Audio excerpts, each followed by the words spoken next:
কোথাও বানভাসী অবস্থা তো কোথাও আবার বরফে ঢেকে যাওয়া, আর প্রকৃতির এই চিত্রে এবার ভয়ঙ্কর ক্ষতির আশঙ্কা করা হচ্ছে। এমনই ছবি এবার ধরা পড়েছে হিমাচল প্রদেশ থেকে। তবে শুরুতেই দেখাবো বরফ পড়ার ছবি, যেখানে এই মুহূর্তে রীতিমতো স্পিতি ভ্যালি বরফে ঢেকে পড়েছে এবং গোটা চত্বর কিন্তু এক প্রকার সাদার সঙ্গে বলা চলে যে কুয়াশায় ঢেকে গেছে গোটা এলাকা। স্পিতি ভ্যালির এই ছবি ধরা পড়েছে এবং সঙ্গে ঠান্ডার এতটাই প্রকোপ, যার কারণে সেখানকার বাসিন্দারা কিন্তু রীতিমতো এক প্রকার প্রকৃতির কোপে পড়েছে। এক্সক্লুসিভ সেই ছবি আপনাদেরকে দেখাচ্ছি নিউজ ভ্যানগার্ডের পর্দায়। অন্যদিকে বলা চলে হিমাচল প্রদেশের আরো একটি জেলা চাম্পা, সেই জেলায় কিন্তু রীতিমতো ভূমিধস সঙ্গে হরপাবান। জম্মু কাশ্মীরে ভূমিধসের আশঙ্কা এই মুহূর্তে করা হচ্ছে। তবে উভয়ের জেরে এই মুহূর্তে কিন্তু দিল্লির মৌসুম ভবন এক প্রকার সতর্ক বার্তা জারি করেছে, কারণ ভয়ঙ্কর একটা ক্ষতি হতে পারে বলে আবহাওয়া দপ্তরের পক্ষ থেকে আগামভাবে পূর্বাভাস দিয়ে দেওয়া হয়েছে। একদিকে বরফ, অন্যদিকে বন্যা, সঙ্গে এই হরপাবানের যে ছবি, রীতিমতো ভয়ঙ্কর অবস্থা এই মুহূর্তে। জানবো বিস্তারিত, আমাদের সঙ্গে যুক্ত হয়েছে প্রতিনিধি শেখ মনিরুল। মনিরুল, কি বলবে? দেখো, একদিকে হিমাচল প্রদেশের স্পিতি ভ্যালি, যেটা মানালির অনেক উপরের দিকে এবং হিমালয়ের কোলে স্পিতি ভ্যালি, সেই স্পিতি ভ্যালিতে কিন্তু বরফ পড়তে শুরু করেছে এবং মূলত পশ্চিমী ঝঞ্ঝার জন্য এই বরফ।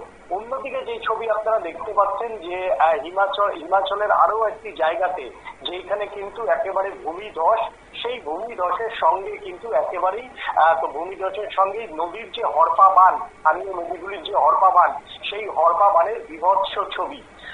হিমাচল প্রদেশ সরকার জানিয়েছে যে এখনো পর্যন্ত 250টির বেশি রাস্তা কিন্তু বন্ধ রয়েছে এবং আগামী দিনে যেভাবে ভূমিধস হচ্ছে এবং যেভাবে হরপা বান হচ্ছে, সেই হরপা বানে কিন্তু হিমাচল প্রদেশের বড় একটা অংশ, এই হরপা বানে কিন্তু পাহাড় কিন্তু ধসে যেতে পারে। আশঙ্কার বাণী কিন্তু বিজ্ঞানীদের মধ্যে। যেভাবে পাহাড়ের উপর এই পর্যটনের নাম করে হোটেল, বড় বড় প্রাসাদ করা হচ্ছে, তাতে এই হিমালয়ের যে রেঞ্জের যে পাহাড়ের যে মাটি, সেই মাটি কিন্তু অনেক কিন্তু ক্ষতি হচ্ছে এবং মাটির যেটা প্লেট, সেই প্লেটে বারবার আঘাত করার ফলে সেই প্লেট কিন্তু অনেকটাই নড়ে যাচ্ছে। আর সামান্য বৃষ্টি হলে সেই যে ভার, সেই ভার বহন করতে পারছে না মাটির এই নিচে থাকা, ভূপৃষ্ঠের নিচে থাকা এই প্লেটগুলি, যার জন্যই কিন্তু হিমাচল প্রদেশে এইরকম বন্যা হচ্ছে। অন্যদিকে আমি আমার যারা পিসিআর কর্মী তাদের একবার অনুরোধ করব, যদি এবার বরফের ছবিটা দেখাও। দেখো, যখন আমরা দেখালাম যে হিমাচল প্রদেশে একদিকে ধস, একদিকে তোমার হচ্ছে মানে হরপাবান, ঠিক অন্যদিকে একেবারে মনোরম দৃশ্য যে স্পিতি ভ্যালি, যেটা তোমায় আগে বলছিলাম যে হিমাচল প্রদেশের স্পিতি ভ্যালি কিন্তু টুরিস্টদের জন্য, যারা অ্যাডভেঞ্চার ট্যুর করে তাদের জন্য কিন্তু অত্যন্ত একটা প্রিয় জায়গা। এই সময়তে পশ্চিমী ঝঞ্ঝা হয়, আর এই পশ্চিমী ঝঞ্ঝাতেই কিন্তু এই ধরনের, সেটা জম্মু কাশ্মীর এবং হিমাচল প্রদেশের একটা অংশ এবং সেটা সিকিমের নাথুলার দিকটা বা নাথুলার দিকে কিন্তু এই ধরনের বরফ পড়ে। কিন্তু এই বর্ষাতে এবার কিন্তু কেউই এই ধরনের মনোরম পরিবেশ উপভোগ করার জন্য স্পিতি ভ্যালিতে কিন্তু 1 মাস যাবৎ কোনো অ্যাডভেঞ্চার প্রিয় পর্যটক যাননি। তার কারণ হচ্ছে এই ধরনের ধস। ফলে যে ছবিটা দেখাচ্ছি যে চারিপাশে নিস্তব্ধতা, হোটেলগুলির মধ্যে কোনো পর্যটক নেই, একেবারে রাস্তাঘাট শুনশান। কিন্তু প্রকৃতি আজকে স্পিতি ভ্যালিকে কিন্তু উজাড় করে দিয়েছে, কিন্তু প্রকৃতির সেই রূপ, সৌন্দর্য উপভোগ করার মতো আজকে স্পিতি ভ্যালিতে কোনো পর্যটক নেই।